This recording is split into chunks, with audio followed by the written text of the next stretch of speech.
आप सभी का अपना उत्तराखंड में मैं हूं नीलू। करते हैं खबरों की शुरुआत। तो सीएम त्रिवेंद्र रावत 3 दिनों के दौरे पर दिल्ली में हैं और इस दौरान वो लगातार केंद्रीय मंत्रियों से मुलाकात कर रहे हैं। सीएम आज केंद्रीय मंत्री गजेंद्र सिंह शेखावत के घर पहुंचे और उनसे मुलाकात की।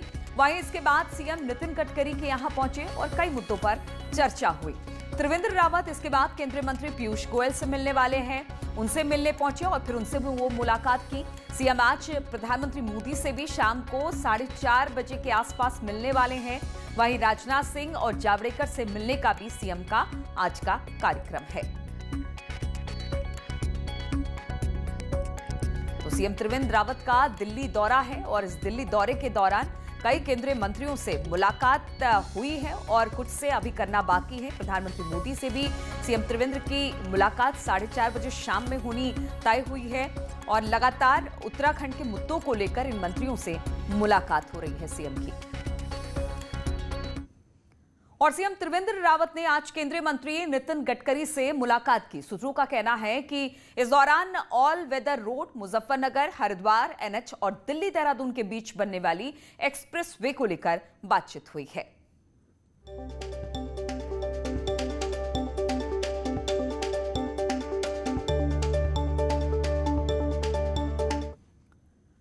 वहीं सीएम त्रिवेंद्र रावत आज केंद्रीय मंत्री गजेंद्र सिंह शेखावत से भी मिलने उनके आवास पर पहुंचे और उनसे मुलाकात की है। सीएम ने बताया कि इस दौरान कई जल परियोजनाओं को लेकर चर्चा हुई है। बैठक में लखवाड़ बांध परियोजना, किसाऊ बांध परियोजना, लघु सिंचाई मानक बढ़ाने, इसके अलावा पेयजल और नमामि गंगे सहित कई परियोजनाओं के धन आवंटन पर गजेंद्र सिंह शेखावत से चर्चा हुई है। उत्तराखंड में केंद्र और प्रदेश सरकार की कई जल परियोजनाएं चल रही हैं और इसी को लेकर यह मुलाकात काफी अहम मानी गई। आज अपने केंद्रीय जल संसाधन मंत्री जी से मिलना हुआ है और 4 विषयों पर हमारी उनसे बातचीत हुई है। पहला जो हमारा लखवाड़ बांध परियोजना है उस पर कैबिनेट की स्वीकृति होनी है। उस पर जो एनजीटी की क्लियरेंस है वो सब हो चुकी हैं और उनसे आग्रह किया है कि उसको जल्दी से जल्दी कैबिनेट की स्वीकृति उस पर हो जाए। दूसरी बात, हमारे यहाँ एक किसाऊ बांध परियोजना है, उसमें एमओयू साइन होना है हरियाणा, हिमाचल और उत्तराखंड का। तो उन्होंने कहा कि मैं बहुत जल्दी तीनों मुख्यमंत्रियों को बुला करके और उसके एमओयू पर हम हस्ताक्षर करेंगे। तमाम केंद्रीय नेताओं के साथ मुलाकात हुई और उसके बाद की जानकारी भी गजेंद्र सिंह शेखावत जी से भी मुलाकात हुई है और कई परियोजनाएं जो इस वक्त उत्तराखंड में चल रही है उस पर बातचीत हुई है। किस तरह से हरियाणा, उत्तराखंड और उत्तर प्रदेश के मुख्यमंत्रियों को वहां पर बुलाया जाएगा, किस तरह से परियोजना को आगे बढ़ाया जाएगा, इन तमाम मुद्दों पर गजेंद्र सिंह शेखावत से त्रिवेंद्र सिंह रावत की मुलाकात हुई। इसके अलावा ऑल वेदर रोड है, बहुत सारे ऐसे राष्ट्रीय राजमार्ग है जिसको लेकर नितिन गडकरी से भी मुलाकात हुई। तो काफी अहम ये मुलाकात सीएम त्रिवेंद्र की मानी जा रही है और आगे भी कई और केंद्रीय मंत्रियों से सीएम त्रिवेंद्र की मुलाकात होनी है, प्रधानमंत्री से भी मुलाकात होनी है। कहा यह जा रहा है कि चमोली में जिस तरह से आपदा आई उस पर भी चर्चा हो सकती है प्रधानमंत्री से। इसके अलावा जो विकास कार्य, विकास योजना इस वक्त उत्तराखंड में चल रही है उस पर भी बातचीत इन नेताओं के साथ सीएम त्रिवेंद्र की। तो काफी अहम दौरा सीएम त्रिवेंद्र का और इस दौरे के दौरान सीएम कई केंद्रीय मंत्रियों से मिल चुके हैं, कईयों से मिलने वाले हैं। और बातचीत करने के लिए अनिल हमारे साथ दिल्ली से फोन लाइन पर जुड़ आए हैं। अनिल, जिस तरह से अगर मुख्यमंत्री त्रिवेंद्र की बात की जाए, वो दिल्ली दौरे पर है, नितिन गडकरी से मुलाकात हो गई है, शेखावत जी से उनकी मुलाकात हुई है, इसको किस तरह से देखा जाए? किन लिहाज के साथ, उत्तराखंड के लिहाज से ये कितनी महत्वपूर्ण बैठक और कितनी महत्वपूर्ण मुलाकात इन मंत्रियों के साथ? निश्चित तौर पर एक बहुत बड़ी मुलाकात कही जा सकती है, क्योंकि जब से हमने देखा कि पिछले 3 दिनों से लगातार वो दिल्ली दौरे पर हैं और लगातार केंद्रीय मंत्रियों के साथ इनकी मुलाकात हो रही है। इसे इस रूप में भी देखा जा सकता है कि जब कोरोना काल के बाद से कैसे जो प्रदेश की अर्थव्यवस्था है उसको पटरी पर लाने की है, कैसे विकास करना है और किस तरह से लोगों को खुशहाली पहुंचानी है। इसी क्रम में आज हमने देखा कि आज सुबह से भी गजेंद्र सिंह शेखावत से उनकी मुलाकात हुई। करीब 30 से 40 मिनट की बीच बैठक हुई उसमें तमाम तरह के प्रोजेक्ट को लेकर के चर्चा हुई और केंद्रीय मंत्री नितिन गडकरी के साथ भी उनकी काफी फ्रूटफुल चर्चा हुई है, जिसमें कई ऐसे सड़क परियोजनाओं को लेकर हुई है। मुजफ्फरनगर से लेकर हरिद्वार के बीच जो हाईवे है उसको कैसे एक्सपेडाइट करना है ताकि जो कुंभ मेला का आयोजन होना है उससे पहले इसको जनता को समर्पित किया जा सके। साथ ही साथ जो अभी रेल मंत्री के साथ अभी बैठक जो चल रही है यहाँ पे उद्योग भवन में, इसमें भी कई तरह के ऐसे परियोजनाएं हैं जिसमें आज चर्चा होनी है। संभव है कि जो कई नई रेल परियोजनाएं हैं जो जिसका विस्तार किया जाना है उसको लेकर भी है। बाल्टेश्वर का जो नई रेल लाइन है उस पर विस्तार किया जाना है, उसको लेकर के भी आज चर्चा हो सकती है।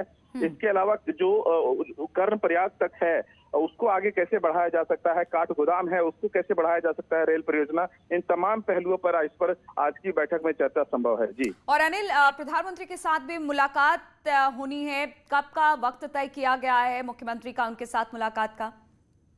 बता दूं कि प्रधानमंत्री नरेंद्र मोदी के साथ 4:30 बजे, दोपहर 4:30 बजे की मुलाकात होनी है। इससे पहले रक्षा मंत्री राजनाथ सिंह के साथ भी ये मुलाकात करेंगे, जिसमें जो सुरक्षा के मामले हैं या अन्य जो बीआरओ है वो उसको लेकर है, तमाम तरह के जो अन्य पहलू हैं उस पर भी चर्चा हो सकती है।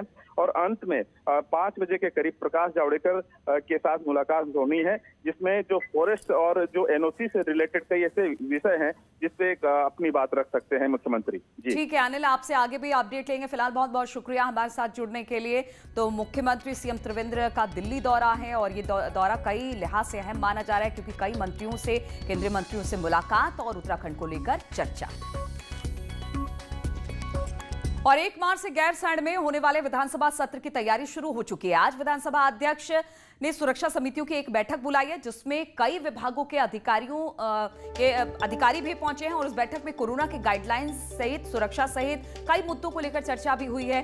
तय किया गया है कि जो भी सत्र में शामिल होगा उसका RT-PCR टेस्ट कराया जाएगा और तभी उसको विधानसभा सत्र में शामिल होने दिया जाएगा। तो काफी अहम आज की ये बैठक। 1 मार्च से अपने भराड़ीसैंण में अपना बजट सत्र शुरू हो रहा है।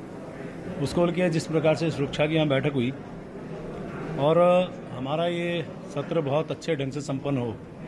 जहाँ व्यवस्थाओं की बात करूँ तो हम लोग पूरी तरह से, हमारे यहाँ व्यवस्थाएं 4 चौबंद हैं वहाँ पे, और सुरक्षा की दृष्टि से भी वहाँ पे हमारे तमाम अधिकारियों के साथ यहाँ भी बैठक हुई है, जिसमें हम लोगों ने तय किया कि एक तो जो भी व्यक्ति वहाँ जाएगा उसका RT-PCR टेस्ट हम लोग वहाँ करेंगे, और उसमें यदि कोई जिसको वैक्सीन लग गई हैं दोनों, और वो यदि अपने वैक्सीन लगी है उसकी यदि वो अपना प्रमाण देंगे तो उनको ही जाने दिया जाएगा। बड़ी गढ़वाल से खबर लेते हैं, जहां पर बीजेपी के राष्ट्रीय मीडिया प्रमुख और सांसद अनिल बलूनी अपने गांव पहुंच गए हैं। देवप्रयाग के पास अपने गांव नकोट पहुंचे बलूनी। गांव में पारंपरिक पूजा में शामिल हुए बलूनी बीमारी से ठीक होने के बाद ये गांव पहुंचे हैं। गांव पहुंचने पर ग्रामीणों ने उनका जबरदस्त स्वागत भी किया। तो अपने गांव पहुंचे हैं बलूनी।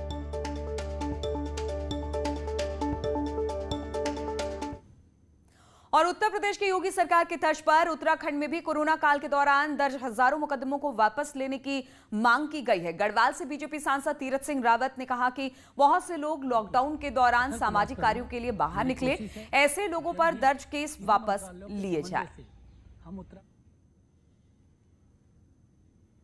कई जो स्कूली छात्र थे, कॉलेज में पढ़ने वाले छात्र छात्राएं थी, और जो लोग काम करने वाले लोग हैं, सरकारी कर्मचारी थे, इन पर लॉकडाउन में मुकदमे दर्ज हुए। इसमें हमारे पार्टी के कार्यकर्ता भी थे जो उस समय प्रशासन के साथ कंधे से कंधा मिलाकर काम कर रहे थे, चाहे राशन बांटने का विषय हो, चाहे मास्क बांटने से लेकर हो, चाहे सैनिटाइजर का हो, तो कार्यकर्ताओं पर भी मुकदमे दर्ज हुए। उत्तर प्रदेश में योगी सरकार के द्वारा इन और चंपावत जिले में भारत नेपाल बॉर्डर पर सुरक्षा को देखते हुए 2 पुलिस चौकियां खुलने जा रही हैं। इन चौकियों में टनकपुर जौलजीबी मार्ग, चूका और पंचेश्वर घाट पर स्थापित की जाएगी। इसे लेकर शासन को प्रस्ताव भेजा गया है और जल्द ही ये पुलिस चौकियां अब अस्तित्व में आ जाएगी। जनपद चंपावत में भारत नेपाल सीमा पर जो टनकपुर जौलजीबी मार्ग है, उस मार्ग पर 2 चौकियां जो है प्रस्तावित की गई हैं। ये 2 चौकियां पंचेश्वर घाट और चूका में प्रस्तावित की गई हैं। इनका शासन से जैसे ही स्वीकृति प्रदान होगी, लैंड ट्रांसफ़र की जाएगी और उसके बाद जो है इनका निर्माण कार्य भी प्रारंभ होगा। और हरिद्वार में कुंभ मेले की भव्य तैयारी हो रही है और आम लोगों के साथ साथ खास और साधु संत भी अब तैयारी में जुट गए हैं। कुंभ मेले में जल्द ही ध्वज लहराए जाने हैं। ये धर्म ध्वज स्थापित होने वाली है। क्या होती है धर्म ध्वजा और क्या है इनका महत्व, दिखाते हैं इस रिपोर्ट में।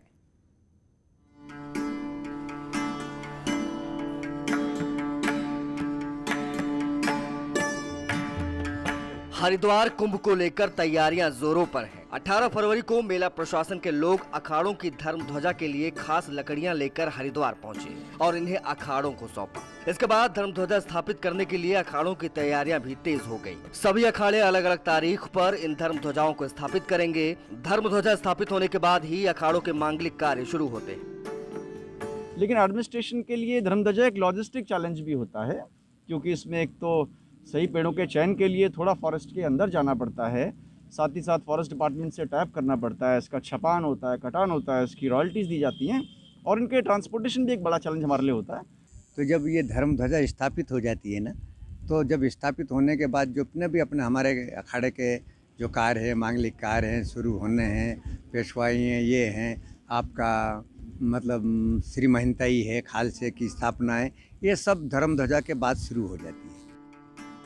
धर्म ध्वजा के लिए विशेष कपड़ा प्रयागराज से मंगाया जा रहा है और वरिष्ठ संतों की देखरेख में खास कारीगर इन्हें तैयार करेंगे। निरंजनी अखाड़े की धर्म ध्वजा 27 फरवरी को स्थापित की जाएगी। नहीं, असल में ऐसा है कि हमारे इलाहाबाद का मेला है, प्रयागराज का मेला, वहाँ हमारे एक्सपोर्ट साइज के जो वो बनाते हैं, तो वहाँ से ही हमने बनाया हुआ है और हर मेले में इलाहाबाद से ही बनाया जाता है। इसकी क्या हमारा 27 फरवरी को जो है धर्म ध्वजा लगाई जाएगी। एक बीच में निशान होता है, उसमें हमारी चौहद्दी की सीमाएं तय की जाती हैं कि 52 हाथ पे हम रहेंगे। 52 हाथ पर जैसे दशनाम को 4 जगह बांटा गया है। इन धर्म ध्वजाओं को एक विशेष दूरी पर स्थापित किया जाता है। कुंभ आस्था और संस्कृति का एक अनूठा संगम होता है। जैसे जैसे कुंभ मेला आगे बढ़ेगा, सनातन धर्म की खास परंपराएं भी देखने को मिलेंगी। हरिद्वार से न्यूज़ 18 के लिए पुलकित शुक्ला की रिपोर्ट। और कोविड के बढ़ते मामलों के बीच कुंभ में कोविड गाइडलाइन का पालन कराना और बेहतर स्वास्थ्य सेवाएं देना स्वास्थ्य विभाग के लिए चुनौती बन गया है। ऐसे में ऋषिकेश से सटे टिहरी जिले के कुंभ क्षेत्र में स्वास्थ्य विभाग तैयारियों में जुट गया है और बाहर से आने वाले श्रद्धालुओं की टेस्टिंग बढ़ाने की व्यवस्था की जा रही है। ऋषिकेश के कोविड केयर सेंटर में 150 बेड के अस्पताल और नरेंद्र नगर में 200 बेड के अस्पताल हैं, जिसमें 7 ICU भी तैयार किए गए हैं।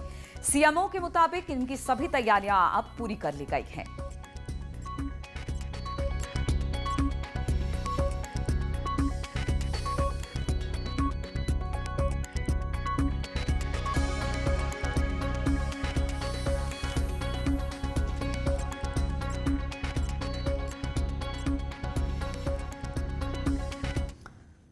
तो कुंभ को देखते हुए, कोविड को ध्यान में रखते हुए बाकायदा एक 150 बेड का अस्पताल तैयार किया गया है। इसमें ICU भी बनाए गए हैं, क्योंकि कोविड गाइडलाइन का पालन करना है यहां आने वाले, तो टेस्टिंग यहां पर बढ़ाने की बात कही गई है। यानी पूरी तरह से कुंभ को लेकर यह अस्पताल अब तैयार है।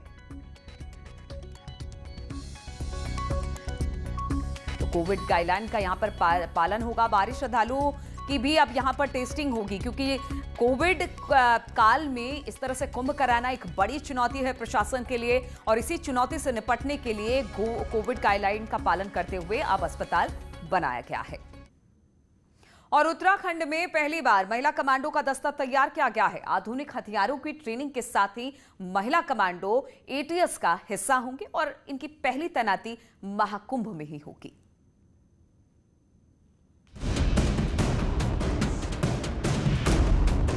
दुश्मन पर निशाना,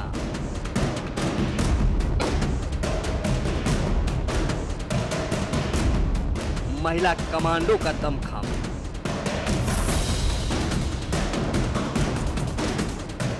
फौलादी इरादे और हौसला बुलंद।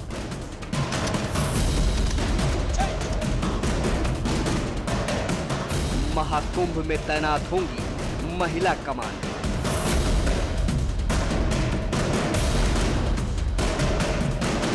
कहते हैं कि आंच से तपकर ही सोना कुंदन बनता है, लेकिन नरेंद्र नगर में आग की लपटों के बीच तैयार हो रहा है महिला कमांडो का विशेष दस्ता। ये है उत्तराखंड की महिला पुलिस, जिन्हें विशेष ट्रेनिंग देकर कमांडो के तौर पर तैयार किया जा रहा है। 22 महिला कमांडो का ये विशेष दस्ता ATS का हिस्सा बनेगा, जो आतंकवाद के खिलाफ लड़ेगा। इन महिला कमांडो को मोर्टार समेत हर तरह के हथियार चलाने की ट्रेनिंग दी जा रही है और 24 फरवरी को सीएम त्रिवेंद्र सिंह रावत महिला कमांडो स्क्वाड की तैनाती को हरी झंडी दिखाएंगे। इनकी पहली तैनाती हरिद्वार महाकुंभ में की जाएगी। ट्रेनिंग से संतुष्ट महिला कमांडो भी अब दुश्मन से दो हाथ के लिए तैयार है। सर, इसके लिए मैं थैंक्स करना चाहूँगी हमारे सीएम श्री त्रिवेंद्र सिंह रावत जी का, ऑनरेबल DGP सर का, कि उन्होंने पहली बार महिला कमांडो का गठन किया है। ये वुमेन एम्पावरमेंट का बहुत बड़ा एग्जाम्पल है। इससे और महिलाओं को भी प्रेरणा मिलेगी कि वो केवल घर के अंदर ही कामकाज नहीं कर सकती, बल्कि बाहर जाके दुश्मनों के साथ भी वो लड़ाई कर सकती हैं। जैसे सर एक ग्रैंड मास्टर सिफू जी सर का एक मिट्टी सिस्टम है, उसके अंडर हमने survival tactic, extreme survival tactic सीखी, काउंटर टेररिज्म सीखा, काउंटर इंसर्जेंसी सीखी। वरिष्ठ पुलिस अधिकारियों के मुताबिक उत्तराखंड पुलिस में पहली बार महिला कमांडो दस्ता तैयार किया गया है और जल्द ही इन्हें एनर्जी और ग्रे हाउंड जैसे ट्रेनिंग सेंटरों में भी भेजा जाएगा। ATS में जो है महिलाओं की आने की पहली बार ऐसा उत्तराखंड पुलिस में हुआ है, तो इससे विलिंगनेस मंगाई गई, उनका स्क्रीनिंग कराया गया। उसके बाद 22 महिलाओं को जो है छांटकर उनमें अभी जो है वो हमारी PTC नरेंद्र नगर में उनकी ट्रेनिंग कराई गई है और जो है जल्द ही ये जो है महिला कमांडो दस्ता और थोड़ा अपग्रेडेड ट्रेनिंग कराने के बाद फुल फ्लेजेड जो है ये ATC एज अ कमांडो करके दस्ते के रूप में उत्तराखंड पुलिस में शामिल होगी। महिला सशक्तिकरण का इससे बेहतर उदाहरण नहीं हो सकता, क्योंकि अब महिलाएं उन क्षेत्रों में भी पुरुषों से बराबरी कर रही हैं जिन्हें कभी महिलाओं के लिए नहीं माना जाता था। और जल्द ही ये महिला कमांडो भी आतंकवाद की लड़ाई में पुरुष कमांडो के साथ कदम ताल करती नजर आएंगी। उत्तराखंड की मातृशक्ति का लोहा पूरा देश और दुनिया मानता है, लेकिन अब इस मातृशक्ति का लोहा आतंकी भी मानेंगे। कैमरा पर्सन दीपक उपाध्याय के साथ मैं सत्येंद्र वर्तवाल, न्यूज़ 18 देहरादून। और हरिद्वार कुंभ मेले से पहले मेले में तैनात सभी फ्रंट लाइन कर्मचारियों को कोरोना वैक्सीन लगाई जा रही है। मेला अधिकारी दीपक रावत ने भी ऋषिकुल महाविद्यालय परिसर में बने वैक्सीनेशन सेंटर में जाकर वैक्सीन लगवाई। दीपक रावत ने बताया कि कोरोना वैक्सीन सेफ है और ये सभी फ्रंट लाइन वर्कर्स को लगाई जाएगी। इस दौरान दीपक रावत ने वैक्सीन लगाने वाले स्वास्थ्य कर्मियों को सम्मानित भी किया।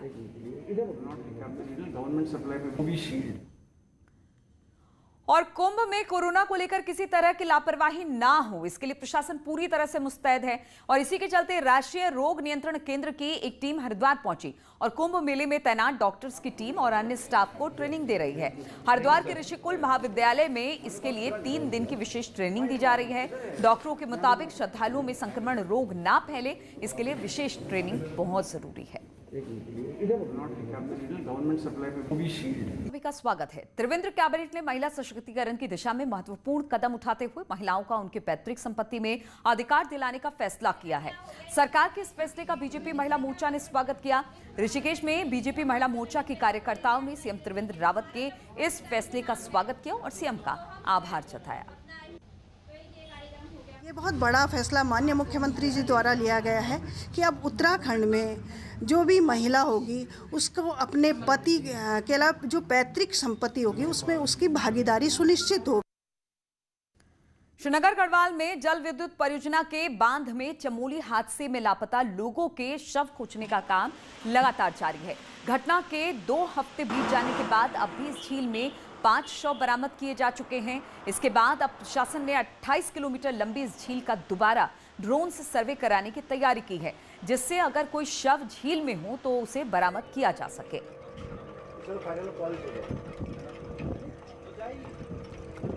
और इस वक्त हरिद्वार से एक बड़ी खबर आ रही है, जहां पर 4.5 किलो गांजे के साथ एक तस्कर को गिरफ्तार किया गया है। चेकिंग के दौरान कनखल से पुलिस ने इस तस्कर को गिरफ्तार किया है। तो हरिद्वार से बड़ी खबर है, गांजा तस्कर को यहां से गिरफ्तार किया गया है। इसके पास से 4.5 किलो गांजा बरामद किया गया है। चेकिंग के दौरान कनखल से पुलिस ने इस तस्कर को गिरफ्तार किया है।